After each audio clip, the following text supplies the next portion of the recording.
Alright, ladies and gentlemen, welcome back to the channel. Today we're talking about the Seattle Seahawks. This is a team that had originally been projected to win 5 or 6 games on the season, that had an 8.8 chance to make the playoffs, let alone win the division. They now have a 72.9% chance to make the playoffs. They currently have a plus 21 point differential, 10th best in the league, and they are riding and loving this 4-game heater. And you guys brought to my attention in yesterday's comment section, the Seattle Seahawks have 2 remaining road games.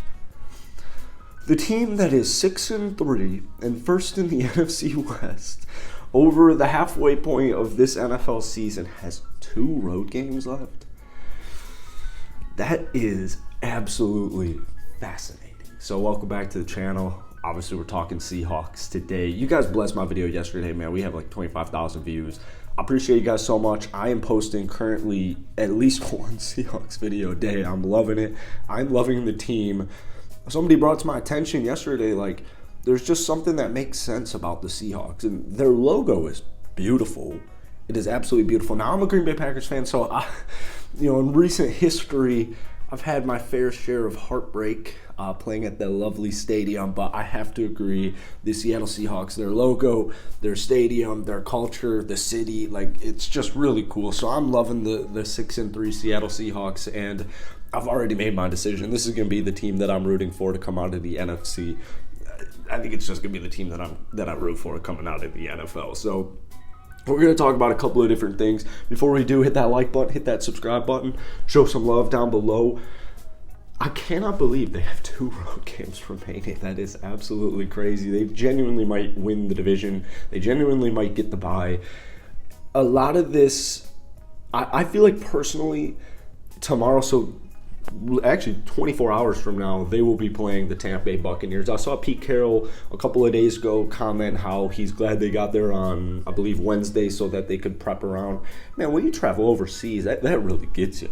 Like, you definitely need more than like 3 or 4 days. You need 5 or 6 days. Like that, just traveling in general just really rips everything out of you. But the Buccaneers are struggling right now, and one of the big nitpicks for the Seattle Seahawks is that they have been playing really easy rush defenses. Well, statistics, I guess, would kind of back that up. It's not like you're playing, college football teams, but this is a big test because Kenneth Walker has been balling his ass off. We have 111 attempts, 570 yards. That's over 5 yards a carry. Jeez. He has 7 touchdowns. You heard that correctly. He has 7 rushing touchdowns so far this season, and he's averaging 71.3 yards per game, but that's a little bit watered down just because he didn't have that starting position before Rashad Penny unfortunately went down with injury. But Kenneth Walker right now, Offensive Rookie of the Year, he is just completely balling out. I want to talk about one thing that I've seen and that I've learned and that I love about the Seattle Seahawks, what Pete Carroll, Geno Smith, just it goes into the creativity of their offense because Geno Smith leads the league in completion percentage. He is having one phenomenal season. 2 of his 4 interceptions have literally been in the hands of his wide receivers. We saw a pick 6 last week against Arizona. Just like literally shrugged that off, went and won him the football game. But it revolves around their tight end position. All right, and I'm a little bit biased because, first off, no offense, like really cool, but they have such an arsenal of talent and creativity that they can do with all this different personnel, not only at the tight end position and having Geno Smith dual threat, Kenneth Walker, just one deadly duo. I mean, there are legitimate talks for Geno Smith winning an MVP this season, and it's really not all that absurd. But you have Tyler Lockett, you have DK Metcalf. They're both having over 500 yards receiving on the season thus far. It revolves around the tight end position because they've got 3 tight ends. And it's really cool what we've seen them do because there are 3 tight ends who can not only run block at a high level or a very effective level, but they can also pass catch. Okay, so they're dual threats. They're multifaceted tight ends. And what that does is you'll see a lot of 3 tight end formations out there. And what that does to the defense is it puts them in a pickle because they have to match the personnel. And so they don't really even know what's coming. When you have 3 tight ends out there who can do run blocking and pass catching, it completely opens up your playbook, and it just really shafts the defense because they're thinking, damn, dude, we got to go match this personnel. You could even get into a huddle offense or a fast-paced offense and just really shaft them that way. So keep an eye out on that, because Noah Fant and Will Disley, they have been doing a very good job getting a combined 500 receiving yards. And then I've got to show love to Colby Parkinson, because we had his, I guess now, wife. I think he just got engaged. We had his wife on my golf podcast. I'll pin it in the comment section. We had his wife on the podcast because she's a golfer. It's a golf podcast. And he popped in. He popped in at the end. So I guess technically I've virtually met Colby Parkinson. So really cool guy. And yeah, that's really it with that. But I really love that they're able to run 3 tight ends out there at any given moment, because a lot of teams in the NFL struggle with 1 tight end, let alone 2 tight ends who can do. Usually if you have 2 tight ends, it's like, all right, well, this guy's really good at run blocking, this guy's a really good pass catcher, so we kind of got to stagger them, or sometimes we'll run 2 tight ends out there, try and get the defense guessing. But with 3 tight ends, it can do both. It's just imagine if you're a defense, it's like, well, crap.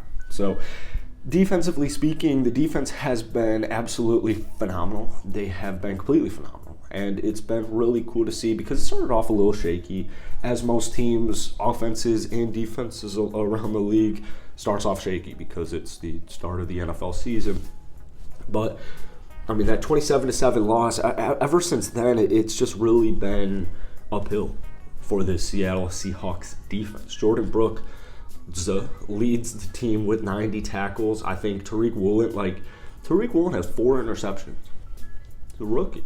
I mean, that's just absolutely crazy. Kobe Bryant was one. Man, I scouted Kobe Bryant pretty hard, because I was thinking to myself, he's the more lesser known guy out of DB out of Cincinnati. Whoever gets him is, he's projected first round talent. Whoever gets him gets a start. Like, you're getting a starter. And he went to Seattle, and he's starting. And it's just really cool to see, because I remember just watching a bunch of Kobe Bryant tape this summer. You got guys like Quandre Diggs. I think that the addition of Bruce Irvin, I think he's done wonders for this defense. Just as far as leadership goes, and just kind of keeping everything in check, I think Irvin has done a phenomenal job. I know that he's getting a lot of praise around Seahawk Nation, and now that he's healthy, it's going to be cool to see Sidney Jones. Oh wait, no, Sidney Jones just got cut. Who am I thinking of?